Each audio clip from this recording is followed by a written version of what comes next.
وَلَقَدْ جَاءَكُمْ مُوسَى بِالْبَيِّنَاتِ ثُمَّ اتَّخَذْتُمُ الْعِجْلَ مِنْ بَعْدِهِ. سورہ بقرہ پہلا پارہ. اور البتہ تحقیق لائے تمہارے پاس موسیٰ علیہ السلام بینات. بینات کی جمع ہے. بینات سے مراد صریح معجزے لائے, بہت سے معجزات لا کر دکھائے. اس کے باوجود پوری قوم نے بچڑے کو معبود بنا لیا اور آنے کا انتظار نہیں کیا. ثم اتخذتم العجل, پھر تم نے بنا لیا بچڑے کو من بعدہ, ان کے گئے بعد, ان کے گئے پیچھے. وانتم ظالمون, اور تم ظالم تھے اس وقت جب تم نے بچڑے کو بطور معبود کے مقرر کر لیا. وَإِذْ أَخَذْنَا مِيثَاقَكُمْ وَرَفَعْنَا فَوْقَكُمُ الطُّورَ, اور جب اٹھایا ہم نے تمہارے اوپر طور پہاڑ کو اور تم سے ہم نے پختہ اقرار لیا. وہ اقرار یہ تھا کہ تم کو جو تورات کے مضامین دیے گئے ہیں ان کو خوب قوت کے ساتھ پکڑو اور اس کو مانو. خذوا ما آتیناکم, پکڑ لو جو کچھ تم کو ہم نے دیا بقوت, پوری طاقت کے ساتھ. واسمعوا, اور سنو. قالوا سمعنا وعصینا, تو بولنے لگے ہم نے سنا اور نہ مانا. سمعنا مانے سنا ہم نے, وعصینا اور ہم نے نافرمانی کیا. یعنی کوہ طور پہاڑ سر پہ معلق تھا تو سمعنا کہا, اور وہ پہاڑ ہٹ گیا تو عصینا کہا, نافرمانی کیا ہم نے. وَأُشْرِبُوا فِي قُلُوبِهِمُ الْعِجْلَ بِكُفْرِهِمْ, اور پلائی گئی ہے ان کے دلوں میں محبت بچڑے کی ان کے کفر کی وجہ سے. بچڑے کی محبت دل میں بے وست ہوگی. قل, آپ کہہ دیجیے, بئس ما یأمرکم بہ ایمانکم, بہت بری ہے وہ بات جو تم کو تمہارا ایمان سکھاتا ہے. ان کنتم مؤمنین, اگر تم مومن ہو. مومن ہو کر بھی تم بچڑے کی پرستش کرتے ہو. اگر تمہارا ایمان تم کو یہ سکھاتا ہے تو بہت بری بات سکھاتا ہے, کیونکہ صاحب ایمان تو اللہ کی پرستش کرتا ہے نہ کہ بچڑے کی. یہودیوں کا عقیدہ تھا جنت میں ہم صرف جائیں گے اور کوئی نہیں جائے گا. ان کی تردید کی اللہ نے. قل, آپ کہہ دیجیے, ان کانت لکم الدار الآخرۃ خالصۃ, قل ان کانت لکم الدار الآخرۃ عند اللہ خالصۃ, کہہ دو اگر ہے تمہارے لیے دار آخرت اللہ کے پاس تنہا تنہا صرف تمہارے لیے, من دون الناس, لوگوں کو چھوڑ کر, تو دنیا کی مشقت کیوں جھیل رہے ہو. فتمنوا الموت, مرنے کی آرزو کر لو, ان کنتم صادقین, اگر تم سچے ہو. فرمایا نبی صلی اللہ علیہ وسلم نے کہ اگر تمنائے موت کر لیتے تو ان کی موت فوراً آ جاتی, لیکن یہ ہرگز ہرگز تمنائے موت نہیں کریں گے, اس لیے کہ ان کو اندر سے خوب معلوم ہے کہ ہم نے کوئی اچھا کام نہیں کیا ہے, ہم مارتے ہی پکڑے جائیں گے. چنانچہ ولن يتمنوه من لفظ لم سے اللہ نے ارشاد فرمایا, لم ہرگز ہرگز نہیں تمنا کریں گے, لم کا ترجمہ نہیں, اور ہرگز آرزو نہ کریں گے موت کی. ولن يتمنوه ابدا, ابدا مانے کبھی تمنائے موت نہ کریں گے. کیوں؟ بما قدمت ایدیہم, جو ان کے ہاتھوں نے آگے بھیجا ہے گناہ, اس خوف سے کبھی تمنائے موت نہیں کریں گے. واللہ علیم بالظالمین, اور اللہ جانتے ہیں ظلم کرنے والوں کو, گناہگاروں کو خوب جانتے ہیں. تمنائے موت تو کیا کرتے ہیں, الٹا دنیا کی حیات پر حریص ہیں, جب تک یہ یہیں کا عیش کرنا چاہتے ہیں. ولتجدنهم, البتہ ضرور ان کو پائیں گے, احرص الناس علی حیات, دنیا کی حیات پر لوگوں میں سب سے زیادہ حریص انہی یہودیوں کو پائیں گے. ومن الذین اشرکوا, اور ان لوگوں سے جنہوں نے شرک کیا ہے, مشرکوں سے بھی زیادہ یہ حریص ہے. یود احدهم, ان میں سے ایک آدمی چاہتا ہے, دل سے تمنا رکھتا ہے, لو یعمر الف سنہ, الف ہزار سنہ سال, یعمر تاش کی عمر دیا جاتا ہے 1000 سال. 1000 سال کیوں جینا چاہتے ہیں؟ کیونکہ ان کو معلوم ہے گناہ زیادہ ہے, مرتے ہی پکڑے جائیں گے. اس لیے تمنائے موت تو کیا کرتے, لوگوں میں سب سے حریص ہیں, مشرکین سے بھی زیادہ حریص ہیں. وما هو بمزحزحه من العذاب ان يعمر, حالانکہ وہ عذاب سے بچنے والے نہیں ہیں عمر دیے جانے سے. اس قدر جینے سے 1000 سال بھی جئیں گے تب بھی مرنے کے بعد عذاب سے بچنے والے نہیں ہیں. اللہ بصیر بما يعملون, اللہ دیکھتے ہیں جو وہ کر رہے ہیں. یہودیوں کا حضرت جبریل سے اندر سے تناؤ تھا, جبریل کو پسند نہیں کرتے تھے. جبریل نے لا کر قرآن دیا ہے, جبریل نے قرآن کریم میں یہودیوں کے اوپر لعنت اور غضب کی آیتیں نازل کی ہیں. یہودیوں سے بہت سی وجوہات کی بنا پر وہ اناد رکھتے تھے. جواب دیا رب کریم نے, قل, آپ کہہ دیجیے, من کان عدوا لجبریل, جو دشمن ہوگا جبریل کا, فإنه نزله على قلبك بإذن الله, تو بے شک جبریل تو وہ ہیں جنہوں نے اتارا ہے یہ کلام آپ کے دل پر اللہ کے حکم سے. وہ کلام مصدقا لما بین یدیہ, تصدیق کرنے والا ہے ان تمام باتوں کی جو ان کے ہاتھوں کے درمیان مراد سامنے ہیں, تورات کی, انجیل کی, زبور کی, سب کی تصدیق کرتا ہے. وہدن, اور راہ دکھاتا ہے. وبشرا, اور بشارت دیتا ہے, للمؤمنین, ایمان والوں کو. اس لیے اس قرآن کریم کو اتارنا یہ جو عمل جبریل کا ہے یہ خدا کے حکم سے. اب سنو, جو دشمن ہوگا جبریل کا اس کو کس کس سے لڑنا پڑے گا. من کان عدوا للہ وملائکتہ ورسلہ وجبریل ومیکائیل فإن اللہ عدو للکافرین, جو شخص دشمن ہوا اللہ کا, اس کے فرشتوں کا, اس کے رسولوں کا, اور خصوصاً جبریل کا اور میکائیل کا, تو بے شک اللہ دشمن ہے کافروں کے. جو ان کے ساتھ دشمنی کرے گا وہ اللہ دشمنی کرتا ہے, کیونکہ یہ ساتھ وہی کرتے ہیں جو اللہ کا حکم ہوتا ہے. ان سے دشمنی کرنا حقیقت اللہ سے دشمنی کا اظہار کرنا ہے. وَلَقَدْ أَنزَلْنَا إِلَيْكَ آيَاتٍ بَيِّنَاتٍ, اور تحقیق ہم نے اتارا ہے آپ کی طرف واضح نشانیاں, واضح آیتیں, روشن آیتیں. وَمَا يَكْفُرُ بِهَا إِلَّا الْفَاسِقُونَ, اور انکار نہ کریں گے ان کا مگر وہی جو نافرمان ہے. نافرمانی اور فسق ان کو ابھارتی ہے ناشکری کرنے پر. أَفَكُلَّمَا عَاهَدُوا عَهْدًا نَبَذَهُ فَرِيقٌ مِّنْهُمْ, کیا جب کبھی انہوں نے عہد کیا ہے, کوئی قرار کیا ہے, نبذہ, تو اس کو پھینک دیں گے. فریق منهم, ان میں سے ایک جماعت نے ان میں سے ان کے قول کو پھینک دیا. بل اکثرهم لا يؤمنون, بلکہ ان میں سے اکثر لوگ ایمان نہیں رکھتے, بجا اکثر اس کے اندر فاسق ہے. ولما جاءهم رسول من عند الله, اور جب آئی ان کے پاس کوئی کتاب یا کوئی اللہ کا رسول ان کے پاس آیا, جبکہ وہ رسول بھی مصدق لما معهم, جو ان کے پاس کتاب ہے ان کی تصدیق کرنے والا ہے. کوئی نبی سابقہ کتاب کی تکذیب نہیں کرتا بلکہ تصدیق کرتا ہے, تو مصدق یہاں سے بتا رسول کی, ایسا رسول ان کے پاس آیا جو ان کی کتاب کی تصدیق کرنے والا. نبذہ, پھینک مارا, پھینک دیا. نبذہ ان کے معنی پھینک دینا. نبذ فریق من الذین اوتوا الکتاب, جنہیں کتاب دی گئی ہے ان کتاب والوں میں سے ایک فریق نے اس کتاب کو پھینک دیا. کتاب اللہ, یعنی اللہ کی کتاب, وراء ظہورہم, اپنے پشت کے پیچھے, اپنے پیٹ کے پیچھے پھینک دیا. کأنہم لا یعلمون, گویا کہ وہ جانتے ہی نہیں ہیں کہ کتاب اللہ کی ہے, اس کو کیسا ماننا چاہیے. واتبعوا ما تتلو الشیاطین علی ملک سلیمان, اس آیت میں 102 نمبر کی آیت میں بہت طویل بحث آ رہی ہے سحر اور جادو کی. سحر کہتے ہیں خفیہ اثر کو جو انسان کی نگاہ سے اوجھل ہوتا ہے. اس آیت میں اللہ تعالیٰ نے ان کی اس حرکت کو بیان کیا ہے. واتبعوا کی پیچھے ہو لیے, ما تتلو الشیاطین, جو تلاوت کیا ہے, جو پڑھتے تھے شیاطین, علی ملک سلیمان, سلیمان کے ملک میں, یعنی سلیمان کی بادشاہت کے وقت میں جو شیاطین پڑھتے تھے اس کے پیچھے ہو لیے. وما کفر سلیمان, اور کفر نہیں کیا سلیمان نے، ولکن الشیاطین کفروا، لیکن شیاطین نے کفر کیا، کیونکہ کفر سکھاتے تھے. کیا کرتے تھے؟ یعلمون الناس السحر، لوگوں کو جادو سکھاتے تھے، لوگوں کو جادو سکھایا کرتے تھے. تو گویا جادو کا سیکھنا اور سکھانا یہ ہے کفر کرنا. اب ہاتھوں فرشتوں کا بھیجنا جادو سکھانے کے لیے، اس کا کیا مقصد تھا؟ وما انزل على الملكين ببابل ہاروت و ماروت، اور جو نازل کیے گئے دو فرشتوں پر، شہر کا نام ہے بابل، عراق کا ایک شہر ہے یہ، اور جو کچھ نازل کیا گیا دو فرشتوں پر بابل شہر میں. ان دونوں فرشتوں کا نام کیا تھا؟ ملکین کا، ایک ہاروت اور دوسرا ماروت، جن کا نام ہاروت اور ماروت. یہ دونوں فرشتے اللہ کی طرف سے بطور آزمائش کے بھیجے گئے تھے. وما يعلمان من احد، اور وہ نہیں سکھاتے تھے کسی کو، حتی یقولا، یہاں تک کہ وہ دونوں کہہ دیتے تھے انما نحن فتنہ، انما نحن فتنہ، اس کے سوا کچھ نہیں کہ ہم آزمائش کے واسطے آئے ہیں، ہم تو فتنہ ہیں. فلا تکفر، تم کفر مت کرو، یعنی جادو سیکھ کر گناہگار مت ہو. اس سے کچھ حاصل نہیں. یہ اللہ نے کیوں بھیجا؟ کون بندہ جادو سیکھ کر اس سے گناہ کرتا ہے اور کون جادو سے دور رہتا ہے، یہ آزمائش. جیسے اللہ تعالیٰ نے ابلیس کو پیدا کیا ہے، اس کا وجود بھی آزمائش ہے ہمارے لیے. شیاطین کو ہمارے ساتھ لگایا گیا، امتحان ہے. ایسے ہی ان فرشتوں کو بھیجا، اور فرشتے کہتے تھے دیکھو ہم سے مت سیکھو، ہم آزمائش کے واسطے آئے. لیکن وہ لوگ مانتے نہیں تھے. ان کو تو خواہش تھی کہ ہم یہ فن سیکھیں گے اور اسے اپنے خواہش پوری کریں گے. فیتعلمون منہما، پھر سیکھتے تھے ان دونوں فرشتوں سے، ما، ایسا فن، ایسا جادو، یفرقون به بین المرء وزوجہ، جسے تفریق کرتے تھے، جدائی ڈالتے تھے مرد میں اور اس کی عورت میں. بولا جادو سے اتنا طاقت اور اتنا اثر ہوتا ہے کہ میاں بیوی کے درمیان تفریق ہو جائے. لیکن اس سے کوئی گھبرا جائے کہ جادو سب کچھ ہو سکتا ہے. اللہ نے نفی کر دیا. وما هم بضارین به من احد الا باذن اللہ، یہ آیت کا ٹکڑا بہت اہم ہے. حالانکہ وہ نہیں ہے نقصان پہنچانے والے اس جادو کے ذریعے سے، من احد، کسی کو، الا باذن اللہ، مگر اللہ کے حکم سے. جب تک اللہ کا حکم نہ ہو کسی کا جادو کسی پر اثر نہیں کرے گا. جادو میں فی نفسی اثرات ہیں. ایک طبقہ ہے اہل قرآن جو جادو کے وجود کا منکر ہے، حالانکہ جادو کا وجود ہے اور اس پر بہت سی آیتیں موجود ہیں. وَيَتَعَلَّمُونَ مَا يَضُرُّهُمْ وَلَا يَنفَعُهُمْ، اور سیکھتے ہیں وہ چیز جو نقصان کرے ان کا اور فائدہ نہ کرے. فائدہ جادو سے نہیں ہو سکتا کبھی بھی، ہاں نقصان ہو سکتا ہے. میاں بیوی میں تفریق ہو گئی، نقصان ہے، فائدہ کیا ہوگا؟ فائدے کی چیز نہیں ہوتی. ما يضرهم، جو ان کو نقصان کرے وہ تو سیکھتے ہیں، ولا ينفعهم، ان کو نفع نہیں دے سکتا. وَلَقَدْ عَلِمُوا لَمَنِ اشْتَرَاهُ مَا لَهُ فِي الْآخِرَةِ مِنْ خَلَاقٍ، البتہ خوب جانتے ہیں وہ لوگ، خوب جان چکے ہیں. لمن اشتراہ، کہ جس نے اختیار کیا ہے جادو کو، یعنی اس کو حاصل کیا ہے، ما لَهُ فِي الْآخِرَةِ مِنْ خَلَاقٍ، تو آخرت میں اس کا کوئی حصہ نہیں. جادو سیکھنے والا اس جادو کی وجہ سے غلط کام میں پڑ کر اپنے ایمان کو کھو دیتا ہے، اس لیے آخرت میں اس کا حصہ نہیں رہتا. وَلَبِئْسَ مَا شَرَوْا بِهِ أَنفُسَهُمْ، البتہ بہت بری ہے وہ چیز جس کو انہوں نے خریدا ہے اپنے جان کے بدلے میں. بہت ہی بری چیز ہے جس کے بدلے بیچا انہوں نے اپنے آپ کو. لو كانوا يعلمون، کاش کہ یہ بات ان کو سمجھ میں آ جاتی. ولو انهم امنوا واتقوا، اور اگر بے شک وہ لوگ ایمان لے آتے اور تقوی اختیار کر لیتے، لمثوبۃ من عند الله خیر، تو بدلہ پاتے اللہ کے پاس سے بہتر. لو كانوا يعلمون، کاش کہ ان کو یہ بات سمجھ میں آ جاتی اور اس کو وہ جان لیتے تو ہرگز یہ غلطی نہ کرتے.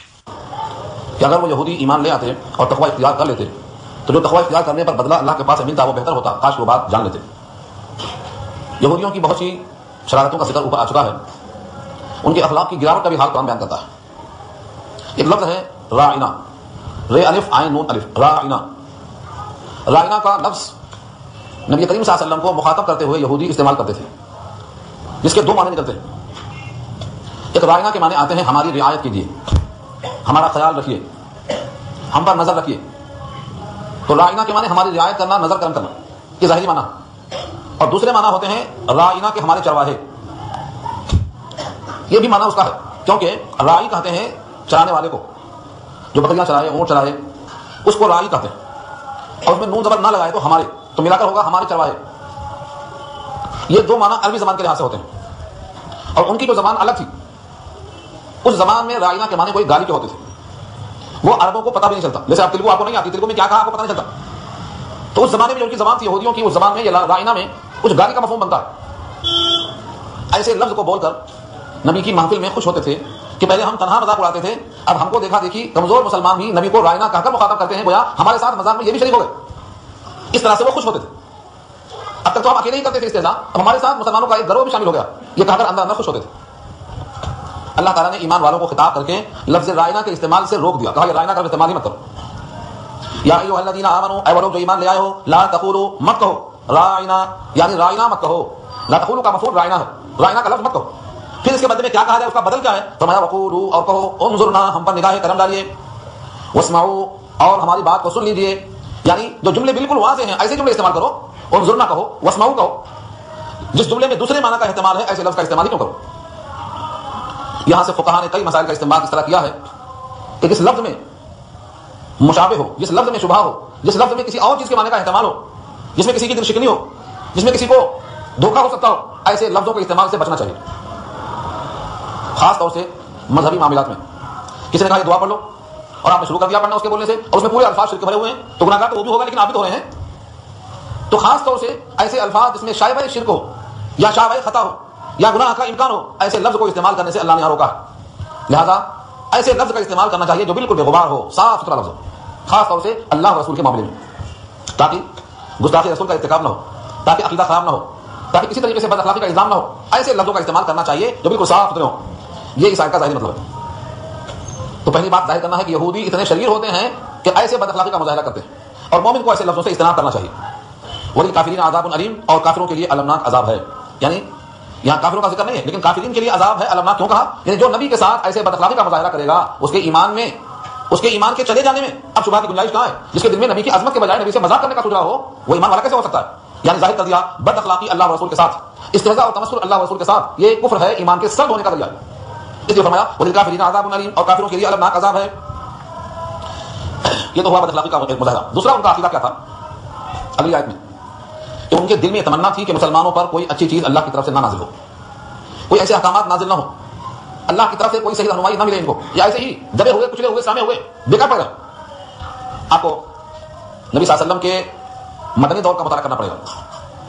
جب مدینہ تشریف لے گئے تو وہاں سب سے زیادہ پڑھے لکھے لوگ یہودی ہی تھے. مسلمانوں کی تعداد جو تھی وہ بغیر پڑھے لکھے لوگوں کی تھی، دنیاوی علوم سے بالکل نابلد تھے. پورے کے پورے مدینے میں اگر کوئی پڑھا لکھا تھا تو وہ یہودی ہی تھے. اس لیے ان یہودیوں کا خیال یہ تھا کہ ہمارا جو اختصاص ہے، ہم پورا علمی طور پر تفوق اور برتری رکھتے ہیں، یہ اعلیٰ حالی باقی رہے. اس علم کے میدان میں یہ مسلمان ہمارے ساتھ کھڑے ہونا بہت دور کی بات ہے، ہمارے ساتھ چلنے کی بھی امید نہ رکھنا، بلکہ ان پر اللہ کی طرف سے کوئی رہنمائی کوئی ہدایات نازل نہ ہو، ان کو یہ بات پسند نہیں تھی. اگلی آیت کا مضمون یہ الفاظ دیکھیں. ما یود الذین کفروا من اہل الکتاب ولا المشرکین، ما یودو نہیں چاہتے تھے. ودا یودو کے معنی دل سے چاہنا، دل سے تمنا رکھنا، آرزو رکھنا. خالی اوپر جانے کے واسطے لفظ ودا نہیں آتا، ودا آتا ہے جب دل سے خواہش ہو. چنانچہ اسی سے بنا ہے ودود. ودود کے معنی جو دل سے چاہے. اللہ کے ناموں میں سے ایک لفظ ہے الودود، وهو الغفور الودود، سورہ بروج میں آیا ہے. اللہ کے اس نام میں محبت کا جذبہ ابھارنے کے الفاظ ہیں. بعض مفسرین لکھتے ہیں اگر کسی کو کسی سے محبت میں ناکامی ہو، شوہر بیوی کو نہ چاہتا ہو تو یا ودود کا ورد کرے، محبت پیدا ہوگی، اس کے نام کا اثر. تو ودا یا ودو کے معنی آتے ہیں دل سے چاہنا. ترجمہ کیا اشارے نے ذرا بھی پسند نہیں ہے کافروں کو، ذرا بھی پسند نہیں ہے کافروں کو. کیسے کافر؟ کافروں کی دو شکلیں، من اہل الکتاب ایک، ولا المشرکین دو. یعنی وہ کافر چاہے اہل کتاب میں سے ہوں اور چاہے وہ کافر مشرکین مکہ میں سے ہوں، ان دونوں میں ذرا برابر یہ بات پسند نہیں تھی ان ينزل علیکم کہ تم پر نازل ہو من خیر کوئی بھلائی کی بات، من ربکم تمہارے رب کی طرف سے. رب کی طرف سے ان کو تو ملتا جائے مگر تم کو کچھ نہ ملے. یعنی ہر نبی بنی اسحاق میں سے ہوتا آیا ہے، اب بنی اسماعیل میں سے کوئی نبی کیسے آیا؟ ان کو یہ بات پسند نہیں تھی. نبی کریم صلی اللہ علیہ وسلم کا سلسلہ نسب کہا جاتا ہے ابراہیم تک، لیکن توسط سے اسماعیل کیا آتا ہے. بنی اسماعیل میں کوئی اور رسول نہیں آئے، صرف محمد صلی اللہ علیہ وسلم آئے. اور جبکہ ابراہیم کے دوسرے بیٹے اسحاق جن کے نسب میں اتنے نبی آئے کہ آپ شمار بھی نہیں کر سکتے. ہر نبی اسماعیل کے بعد جتنے نبی آئے سب بنی اسحاق میں سے آئے. اسحاق کے بیٹے یعقوب، یعقوب کے بیٹے یوسف، یوسف کے 12 بھائی، اور حضرت موسیٰ کا خاندان بھی یوسف سے چلا آیا. حضرت زکریا جتنے بھی اس سلسلے میں آئے، یعنی حضرت اسماعیل کے بعد جتنے نبی آئے سب بنی اسحاق میں آئے. اسماعیل میں صرف ایک ہی نبی آئے، وہ ہے سید الرسول. ان کو یہ بات پسند تھی کہ وہ ایک رسول بھی ہم ہی میں سے کو نہیں آئے، اس لیے وہ رسول برحق کو نہیں مانتے تھے. یعنی نبی صلی اللہ علیہ وسلم پر ان کو اس لیے غصہ تھا کہ یہ بنی اسماعیل میں سے کیوں پیدا ہوئے، بنی اسحاق میں سے کیوں نہیں آئے. اس لیے ان کو ذرا پسند نہیں تھا، نہ مشرکین کو اور نہ یہودیوں کو، کہ وہ تم پر اترتا ہوا خیر کو برداشت کر سکیں. اس کا جواب دیتے ہیں اللہ. یعنی اگر اللہ تعالیٰ کسی کو اپنی رحمت کے لیے خاص کر لیتے ہیں تو اس میں آپ کو تکلیف کیا ہو رہی ہے؟ اللہ کو تو خوب معلوم ہے کہ مرسالت کا مستحق کون ہے. جب اس نے سمجھا مستحق بنی اسحاق کو دیا، اور جب اس نے سمجھا مستحق بنی اسماعیل کو دیا. اللہ کو خوب معلوم ہے رسالت کا حقدار کون ہے. اللہ اعلم حیث یجعل رسالتہ. 8واں پارہ کی آیت واضح کرتی ہے اللہ کو خوب معلوم ہے کہ رسالت کو کس دل میں رکھا جائے. اللہ اعلم حیث یجعل رسالتہ، کہاں رکھے. جو شخص اللہ کی عطا پر تکلیف میں ہے وہ گویا اللہ کی تقسیم پر راضی نہیں ہے، اور جو اللہ کی تقسیم پر راضی نہ ہو وہ گویا اللہ پر راضی نہیں ہے، اور جو اللہ پر راضی نہ ہو اس کا ایمان کیا مطلب. اس لیے کہتے ہیں حسد نیکیوں کو کھا جاتا ہے. حسد کیوں کرتا کسی پر کوئی کہ اللہ نے اس کو اتنا کیوں دیا؟ معلوم ہوا اللہ کی عطا پر اس کو تکلیف ہے، اللہ کی تقسیم پر تکلیف ہے. اللہ فرماتے ہیں اللہ یختص برحمتہ من یشاء، اللہ خاص کر لیتے ہیں اپنی رحمت کے ساتھ جس کو چاہتے ہیں، ان کی مرضی. اللہ جو کرتے ہیں کوئی نہیں پوچھ سکتا. اللہ سب سے پوچھیں گے، اللہ سے کوئی نہیں پوچھ سکتا. اللہ نے خاص کر لیا رحمت کے واسطے جس کو چاہتے ہیں، تو آپ اس میں تکلیف کی بات نہیں ہے. بلکہ مومن یہ ہے جو اللہ کے ہر فیصلے پر راضی ہو، راضی برضا ہونا اس کا ایمان ہے. اس پر ایک روایت مجھے یاد آئی بخاری میں، نبی کریم صلی اللہ علیہ وسلم نے صحابہ سے فرمایا تمہاری مثال اور سابقہ امتوں کی مثال ایسی ہے. اچھا بات سن لو، تمہاری مثال اور سابقہ امتوں کی مثال ایسی ہے. ایک شخص نے ایک مزدور رکھا، کہا یہ کام کرو تم کو 1 قیراط ملے گا. قیراط کا مطلب سمجھو 1 روپیہ ملے گا. قیراط تو کہتے ہیں پیمانے کو، وہ حد کے پہاڑ کے برابر اس کا پیمانہ ہوتا ہے. 1 قیراط برابر ہے وہ حد کے پہاڑ کے برابر. جنازے کی روایت میں ہے جنازہ پڑھنے والے کو 1 قیراط ملتا اور ساتھ جا کر دفن تک رہا تو 2 قیراط ملتا. قیراط کتنا ہوتا؟ فرمایا 1 قیراط برابر ہے وہ حد کے پہاڑ کے. اتنی نیکی ملتی ہے جنازے میں ساتھ جانے سے. تو ایک مالک نے کہا تم یہ کام کرو تم کو 1 قیراط ملے گا. اس نے کہا ٹھیک ہے. کام کرتے کرتے ٹھیک دوپہر میں کہا بھائی میں تھک گیا ہوں، میرے بس کی بات نہیں، میں کام نہیں کرتا، جو دینا دے دو. مالک نے کہا ٹھیک ہے یہ 1 قیراط دے دو. دوسرا مزدور لایا، اس نے کہا کہ میں یہ کام کرنے پر تمہیں ایک قرات دوں گا. اس نے ظہر سے لے کر اثر تک کام کیا اور تھک گیا, کہا بس اب میرے بس کی بات نہیں ہے, جو دینا دے دو. اس نے بھی ایک قرات دے دیا, چلا گیا. ابھی کام باقی ہے. تیسرا مزدور لایا گیا جس نے اثر سے مغرب تک کام کیا اور کام مکمل کر دیا. مالک نے خوش ہو کر اس کو 2 قرات دیا. پہلے والے دونوں مزدور واپس آئے, کہا کیا بات ہے, صبح سے دوپہر تک زیادہ وقت ہم نے کیا کام اور ہم کو ایک قرات ملا, اور ظہر سے لے کر اثر تک زیادہ وقت کام کیا, ہم کو بھی ایک قرات ملا, اور یہ اثر سے مغرب تک کم ٹائم میں تھوڑا سا کام کیا, ان کو 2 قرات ملا. مالک نے پوچھا یہ بتاؤ تمہارا حق ہم نے کچھ کم کیا؟ کہا ہمارا حق کچھ بھی کم نہیں کیا, جتنا وعدہ کیا تھا اتنا ہی دے دیا, بلکہ کام نہ کرنے کے باوجود دے دیا. تو کہا پھر اس کو بڑھ کے دیا, اس کی تکلیف ہے. مالک کہتا ہے یہ میرا مال ہے, میری مرضی ہے, میں کسی کو فری بانٹتا ہوں, آپ کو کیا تکلیف ہے؟ فرمایا نبی صلی اللہ علیہ وسلم نے پہلا مزدور یہودی ہے, دوسرا مزدور نصارا ہے, اور تیسرا مزدور مسلمان ہے. کم ٹائم میں ڈبل تنخواہ. کم ٹائم سے مراد نبوت کا زمانہ 23 سال ہے, آپ کی امت کی عمریں 60-70 سال ہیں, بس ان کی عمریں زیادہ ہوتی تھی. اس امت میں اکثر و بیشتر کی امت 50 اور 60-70 کے درمیان میں. صرف ایک خوش نصیب گزرے ہیں, سلمان الفارسی, جن کی 350 برس کی تھی. 250 سال بخاری نے نقل کیا ہے کہ اس میں کسی کا کلام نہیں ہے, کم سے کم 250 سال, اور دوسرا کو 350 سال, وہ ایک ہی ہے خوش نصیب. ورنہ عام طور سے کسی کی 100 کسی کی 150 بھی ہو سکتی ہے, لیکن عام طور سے 70 اور 60. تو اس نے کم مدت میں ان سے زیادہ سیٹ لے گئے. معلوم ہے جنت کی 120 صفوں میں سے 80 صفیں امت محمدیہ کی ہیں, تو 3/2 لے کے چلے گئے. اس لیے ان کو حسد. آپ نے روایت کی ہوگی معراج کے موقع پر حضرت موسیٰ رو رہے تھے, نبی صلی اللہ علیہ وسلم کو دیکھ کر جب ان کو رونا آیا تو پوچھا فرشتے رونے کی وجہ کیا ہے؟ کہا اس نوجوان پر دیکھ کر مجھے رشک آتا ہے کہ اتنے کم مدت میں کل 23 سال میں اتنی زیادہ ان کی محنت ہوئی کہ حوض کوثر پر سب سے زیادہ ان کے ہی لوگ رہیں گے. مجھے رشک آیا اس کے اوپر. اس بات آقا نے فرمایا ایسی عورتوں سے نکاح کرو جن سے بچے زیادہ ہونے کی امید ہو, خاندانی اعتبار سے دیکھ لیا کرو, کیونکہ میں تمہاری کثرت پر فخر کرنے والا ہوں قیامت میں. اباہی بکم الامم, ساری امتوں پر فخر کروں گا. تو نبی کریم صلی اللہ علیہ وسلم نے یہ واضح فرمایا کہ کم وقت میں کم کام میں زیادہ مزدوری ملنے والی کون ہے؟ امت محمدیہ. اور ہم کیا کرتے ہیں, وہ کم ٹائم بھی ہم ضائع کرنا چاہتے ہیں. ہے تھوڑا سا ٹائم, اگر جنت کا یقین ہے, جہنم کا یقین ہے, محشر کا یقین ہے, قبر میں حساب کا یقین ہے, تو یہ کم ٹائم تو کم سے کم صحیح استعمال کر لینا. جس بچے کو معلوم ہے کہ امتحان یقینی ہے اور ٹائم بہت کم ہے, اگر وہ بھی کھیل رہا ہے تو پاس کیسے ہوگا؟ ایک صاحب نے نقل کیا ہے کہ ایک بچہ رات رو رہا تھا, اس کے ابا کو فکر ہوئی بیٹا رو رہا ہے, بچہ ہے چھوٹا ہے, رو رہا ہے, بستر پہ رو رہا ہے, سوتے وقت بچے روتے ہیں, سو جاتے ہیں, بیٹا کیوں رو رہا ہے؟ کہا ہوم ورک باقی ہے, کل ٹیچر ماریں گے, ہوم ورک نہیں کر سکا میں, ٹیچر کل ماریں گے. ٹیچر کے خوف سے بچہ رو رہا ہے. فرمایا کو ایک بچہ ہے جسے کل حساب پیش کرنا ہے اور حساب میں کمی ہے تو رو رہا ہے. اس کے باپ کو سمجھ آیا کہ یہ بچہ کل کے حساب کے واسطے رو رہا ہے اور مجھے بھی حساب دینا ہے اللہ کے سامنے, مجھے رونا نہیں آ رہا, میں تو سو رہا ہوں کل. تو کم سے کم جو ٹائم ملا ہے اس کا استعمال صحیح ہو جانا چاہیے. تو یہودیوں کو یہ بات قطعی پسند نہیں آتی ہے کہ مسلمانوں کو کم سے کم وقت میں زیادہ مل جائے, اس لیے کوئی قسم سے خیر آتا تو چلتے تھے. حالانکہ اللہ کی طرف یہ وعدہ ہے, اللہ خاص کر لیتے ہیں اپنی رحمت کے واسطے جس کو چاہتے ہیں, اور اللہ بڑے فضل والے ہیں, اللہ ذو الفضل العظیم بڑے فضل والے ہیں, کم ٹائم میں مزدوری زیادہ. اور اس کے بارے میں اور بھی آپ کو چاہیے معلومات, اس امت کے بھائی کے بارے میں ایک باب ہے مشکات میں, باب ثواب هذه الامه, اس چیپٹر کو پڑھ لیا. اتنی روایتیں کہ دل خوش ہو جاتا. لیکن ایک شرط کیا ہے کہ ہم اس امت کا کامل فرد بن کے دکھائیں. کامل فرد امتی کسے کہتے ہیں, یہ بات انشاءاللہ آگے بات کروں گا میں کہ امتی کی صحیح تعریف کیا ہے. امتی بن گئے تو میرا پار, کل امتی يدخلون الجنہ, میرے ہر امتی داخل ہوں گے جنت میں, الا من ابا, سوائے اس کے جس نے انکار کر دیا. صحابہ نے پوچھا قیل ومن ابا, کون ہے انکار کرنے والا؟ قال فرمایا من اطاعنی دخل الجنہ ومن عصانی فقد ابا, جس نے میری اطاعت کی وہ داخل ہوگا جنت میں, اور جس نے میری نافرمانی کی وہی ہے نافرمان, وہی بغاوت کرنے والا. تو امتی کی تعریف یہ ہے جو نبی کی اتباع کرے, جو نبی کی اطاعت کرے وہ امتی, اور جو نبی کا نافرمان ہو گیا وہ امتی کے لسٹ سے خارج ہو جائے گا. اس لیے اس کو نافرمانی نہیں کرنا چاہیے. ہاں غلطی ہو جانا, گناہ ہو جانا, بھول چوک ہو جانا, بس تقاضا ہے پھر توبہ کرنا, لیکن مسلسل نافرمانی. نبی صلی اللہ علیہ وسلم کی امت ہونے کا یہ تقاضا ہے کہ ہمیشہ نافرمانی نہ کرے بلکہ اطاعت کرنے کی کوشش کرے. سورہ والقدر کی تفسیر میں گئے بغیر بولتا ہوں, سورہ والقدر کا شان نزول بھی یہی ہے کہ ان کی عمریں 1000 سال ہوتی تھی, اس امت کی 70 سال ہے, مقابلہ کیسے ہوگا؟ اللہ نے سورہ قدر نازل کر کے بتایا نہیں, ان کی 1000 سال کی عبادت تم کو میں ایک شب میں دینے کو تیار ہوں, وہ سورہ قدر ہے. اس کا پس منظر پڑھنا, یہی ہے اس کا پس منظر, کم ٹائم میں زیادہ کمانا, یہ اس امت کا خاصہ. اس لیے یہودی چاہتے نہیں تھے اس چیز کو, اللہ خاص کرتے ہیں اپنے رحمت کے واسطے جس کو چاہتے ہیں, اللہ بڑے فضل والے. اس بڑے فضل کا تقاضا ہے کہ اس نوکر کو جس کی عمر ہی کم ہے اور جو اپنے محبوب کی طرف منسوب ہے, اس محبوبیت کا تقاضا یہ ہے کہ کم سے کم کام پر بڑھ کے مزدوری دی جائے. وہ 2 قرات دیا اللہ نے. اس حدیث کو سنا کر امام اعظم ابو حنیفہ نے کئی مسائل کا استدلال کیا ہے, مگر ابھی ہم نئے ہیں, ہاں مسائل میں جائیں گے تو الجھن پیدا ہوگی. بہت سے لوگ ہیں جن کو شکایت ہوگی, یعنی چھیڑ دیا, سن لو, اثر سے لے کر ظہر تک کا وقت زیادہ ہونا چاہیے, اثر سے لے کر مغرب تک کا وقت کم ہونا چاہیے نسبتاً اس وقت کے, یعنی ظہر اثر کے بیچ کا جو وقت ہے وہ زیادہ ہونا چاہیے بمقابلہ اس وقت کے جو اثر اور مغرب کے بیچ میں ہے. کہا کیسے معلوم ہوا؟ کہا اسی حدیث سے معلوم ہوا. انہوں نے کہا کہ ہم نے ظہر سے اثر تک زیادہ وقت میں زیادہ کام کیا, ہم کو مزدوری کم, اور اس نے اثر سے مغرب تک کم ٹائم میں کم کام کیا ہے مزدوری بڑھ کے. تو کم ٹائم میں کب ہوگا؟ جب اس کا وقت کم ہو. حنفیہ کہتے ہیں اثر کی نماز 2 مثل کے بعد پڑھنا ہے, یہ ثابت ہوتا ہے. اسی واسطے احناف کے نزدیک اثر کی نماز 2 مثل کے بعد پڑھنے کا حکم دیا گیا ہے. اب 2 مثل کیا ہے, 1 مثل کیا ہے, وہ ابھی نہیں, آگے انشاءاللہ آگے بس. اس کے بعد ایک بہت بڑا اعتراض تھا یہودیوں کا کہ قرآن کریم کی آیتیں منسوخ کیوں ہوتی ہیں. نسخ کیا چیز ہے؟ نسخ, پہلے ایک آرڈر آیا, اس کے بعد دوسرا آرڈر آیا, پہلے کو کینسل کر دیا, پہلے ایک جیو نکلا, پھر دوسرا جیو آیا, پہلے کو کینسل کر دیا. یہ جو کینسلیشن ہے نا, اسی کا نام نسخ ہے. اب دنیا والے کہتے ہیں کہ کیا اللہ کو پہلے نہیں معلوم تھا, پہلے ایسی آیت دیا, ایسا حکم دیا, ایسا آرڈر دیا, بعد میں اس کا الٹا دوسرا حکم دے دیا, کیا اللہ کو پہلے خبر نہیں تھی؟ کیوں ایسا کیا؟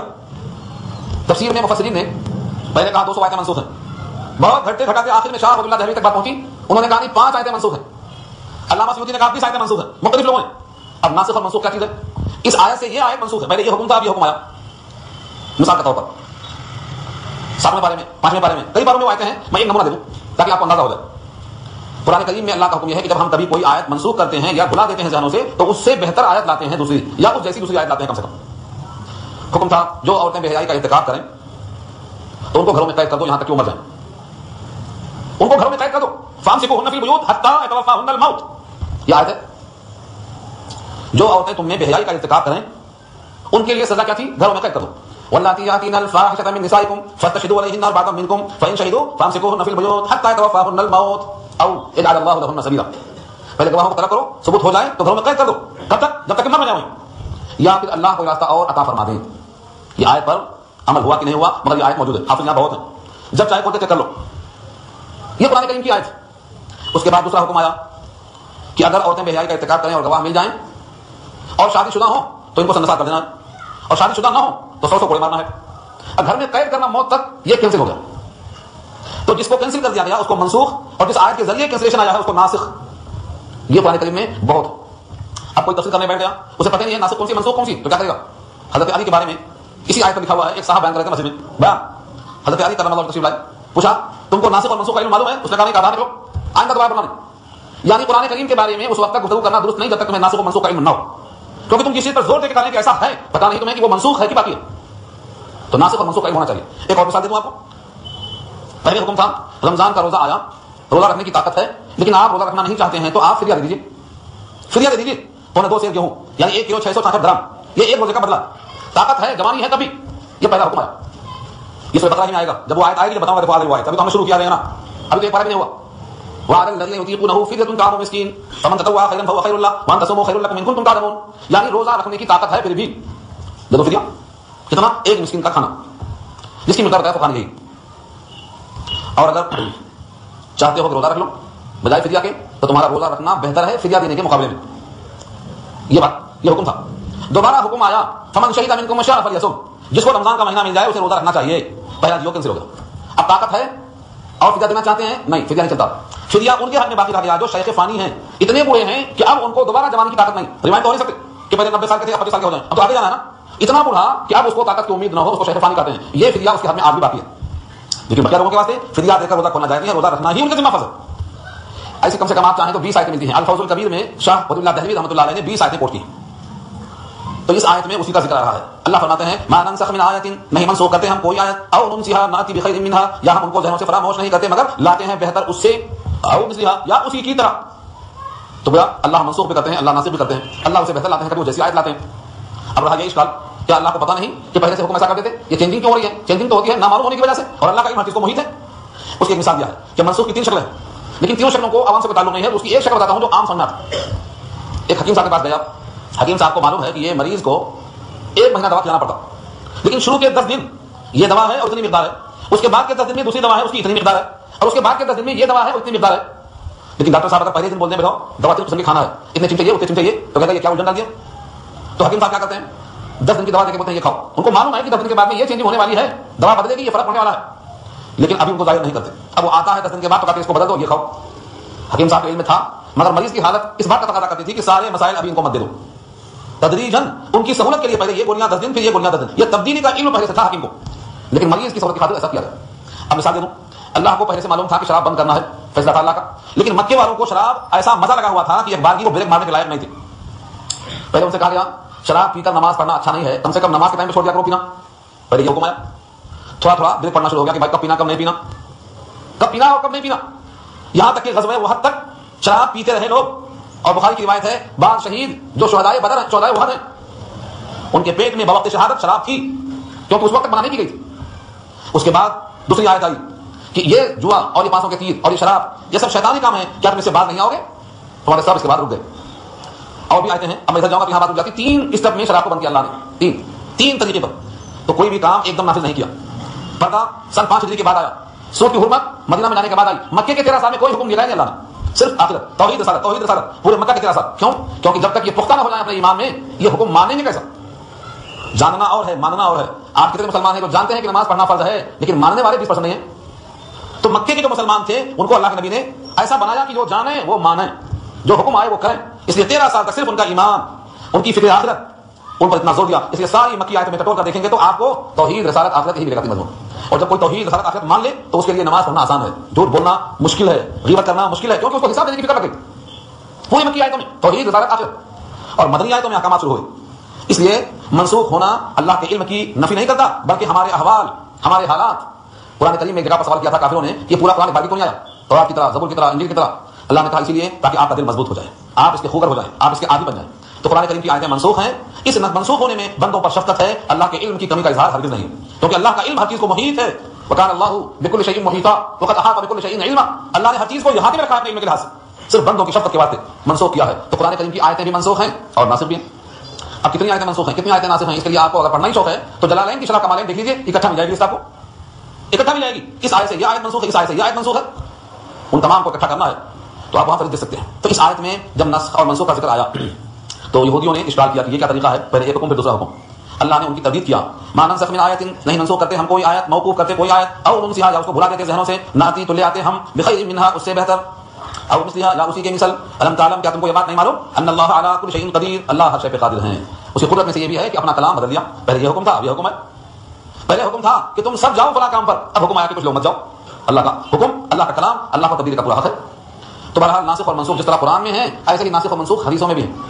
پہلے نماز میں بات کرنا جائز تھا، سلام کا جواب دینا جائز تھا، ٹھیک کا جواب دینا جائز تھا، یرحمک اللہ ٹھیک کا جواب بولنا جائز تھا، دروازہ کھولنا جائز تھا، چلنا جائز تھا، سب روایت بخاری میں ہے. بات کرنا جائز تھا، لیکن اب منع ہے. منع کرنے والی بھی حدیثیں موجود ہیں، اور جن حدیثوں میں چلنے کا، بولنے کا ذکر ہے وہ حدیثیں بھی بخاری میں موجود ہیں. ایک واقعہ سناتا ہوں اس میں سے تاکہ آپ کو یاد رہے، کم سے کم ایک واقعہ مثال میں. ایک صحابی ہیں، ان کا نام ہے ذوالیدین. ان کے ہاتھ ذرا لمبے تھے تو ہاتھوں والے بولتے تھے ان کو. ہمارے پاس کسی کو لمبو بولتے، لمبو کو ذرا زیادہ لمبا ہے اور تو لمبو ہو گیا. یہ اگر وہ برا سمجھتا ہے تو نہیں پکارنا چاہیے ایسا، لیکن اس کو بھی مزہ لگ گیا لمبو سننے کا تو بول سکتے، حرج نہیں. جیسے محدثین میں ایک صاحب کا نام ہے آما، اندھے، اور ان کا نام یہ آما، ایک کا نام ہے آرج، لنگڑے. لنگڑا ہونا تو ہے لیکن ان کا نام پڑ گیا، وہ نام سے مشہور ہو گیا. وہ اس روایت کے کون ہے تو آرج ہے، بولنا پڑے گا.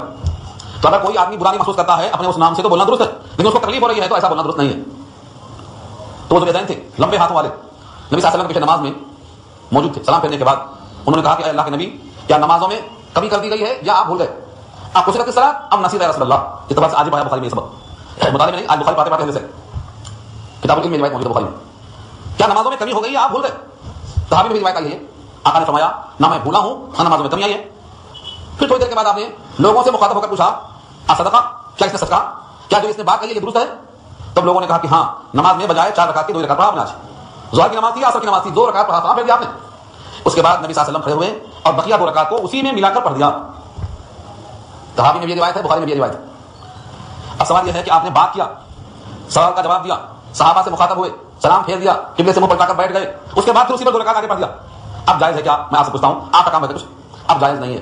حالانکہ وہ حضور کا عمل ہے، حدیث موجود ہے، سنت ہونا چاہیے، لیکن حضور نے ہی اسے کینسل کیا ہے. اگر قبلے سے منہ پلٹ گیا تو نماز ٹوٹ گئی، نماز میں بات کر لیا چاہے بھول کے ہو نماز ٹوٹ گئی، سلام پھیر دیا تو نماز مکمل ہو گئی، اب پھر سے پڑھنا پڑے گا. پہلا عمل بھی حضور کا ہے اور بات کے اقوال بھی حضور کے ہیں، حضور کی بات سے حضور کی بات منسوخ ہو گئی. اب یہاں ایک بات اور سن لو، کلام اللہ سے کلام اللہ منسوخ ہوتا ہے اور حدیث سے حدیث منسوخ ہوتی ہے. حدیث سے حدیث منسوخ ہوتی ہے لیکن حدیث سے آیت منسوخ نہیں ہوتی. ہاں، آیت سے حدیث منسوخ ہوتی ہے. چنانچہ مشکات میں کتاب میں روایت ہے، کلام اللہ ینسخ کلامی، کلام اللہ میرے کلام کو منسوخ کر دیتا، وہ کلامی لا ینسخ کلام اللہ، اور میرا کلام کلام اللہ کو منسوخ نہیں کر سکتا. بڑا سمجھ میں آیا آپ کو؟ کلام اللہ قطعی ہے، اس سے حدیث منسوخ ہو سکتی ہے لیکن حدیث سے کلام اللہ منسوخ نہیں ہوتا. کلام اللہ کو منسوخ کرنے کے لیے کلام اللہ کی دوسری آیت ہی ہونا چاہیے. اب جب دونوں چیزیں معلوم ہو گئی، اب جتنے لوگ رفع یدین کی روایتیں لاتے ہیں کہ رفع یدین نمازوں میں ہے، ہم کہتے ہیں رفع یدین ہے لیکن منسوخ ہے. ہاں، بات یہاں آنا ہے کیونکہ اشکال دور ہونا چاہیے. یہ اس کا تعلق منسوخی سے ہے. 100 صحابی کہتے ہیں کہ رفع یدین ثابت ہے، ہم نے کہا سر آنکھوں پہ، لیکن 2 صحابی کہتے ہیں کہ یہ کینسل ہے، تھا پہلے اب نہیں ہے. تو آپ کیا کریں گے؟ 100 صحابی کی روایت بھی صحیح ہے، جیسے بخاری میں نبی روایت سنایا، بخاری میں صحیح ہے لیکن اب یہ منسوخ ہے، عمل نہیں ہو سکتا. ایسے ہی حضرت عبداللہ بن مسعود فرماتے ہیں کہ رفع یدین پہلے تھا مگر اب ختم کر دیا اللہ کے نبی نے، اور فرمایا کہ سوائے تکبیر تحریمہ میں اول وقت ہاتھ اٹھانے کے بقیہ نماز میں آپ نے ہاتھ نہیں اٹھایا. یہ کون صحابی ہیں؟ حضرت عبداللہ بن مسعود رضی اللہ تعالیٰ عنہ. ہم نے کب کہا کہ رفع یدین حدیث نہیں ہے؟ ہمیں یہ دکھاؤ کہ کینسل نہیں ہے. اور نبی کریم صلی اللہ علیہ وسلم نے اپنی آخری نماز میں بھی رفع یدین کیا ہے، یہ دکھاؤ ہمیں. ہم رفع یدین کے وجود کا انکار نہیں کرتے، ہم رفع یدین کو نبی کے آخری دن تک جانے کو منسوخ سمجھتے ہیں. ہمیں کوئی روایت نہیں ملتی کہ نبی کی آخری نماز میں رفع یدین تھا. ہے تو دکھاؤ سر آنکھوں پہ. تو یہ میں نے کیوں بات بتایا تاکہ آپ کو مثال یاد ہو جائے کہ ناسخ اور منسوخ کا علم ضروری ہے قرآن میں بھی اور حدیث میں بھی. جو اردو کی حدیث لے کے پھرتے ہیں، عربی سے بالکل واقف نہیں ہے، انہیں کیا پتا کہ کون سی حدیث ناسخ ہے اور کون سی منسوخ ہے. اب مثالیں دیا میں حدیثوں میں روایتوں میں تو بے شمار حدیثیں میرے سامنے ہیں، لیکن ہمارا موضوع بدل جائے گا. آج کا عنوان کیا ہو جائے گا؟ ناسخ اور منسوخ ہو جائے گا. ہم آیت سے آگے چلتے ہیں. مزید کلام چاہیے تو آپ شخصی ملاقات کیجیے اس کے لیے. ما ننسخ من آیات، ہم نہیں منسوخ کرتے کوئی آیت، او ننسیھا یا اس کو بھلا دیتے، ناتی بخیر منھا، ہم لاتے ہیں اس سے بہتر، او نسیھا یا اس جیسی. الم تعلم، کیا تم کو نہیں معلوم ان اللہ علی کل شیء قدیر، اللہ ہر شے پہ قادر ہے.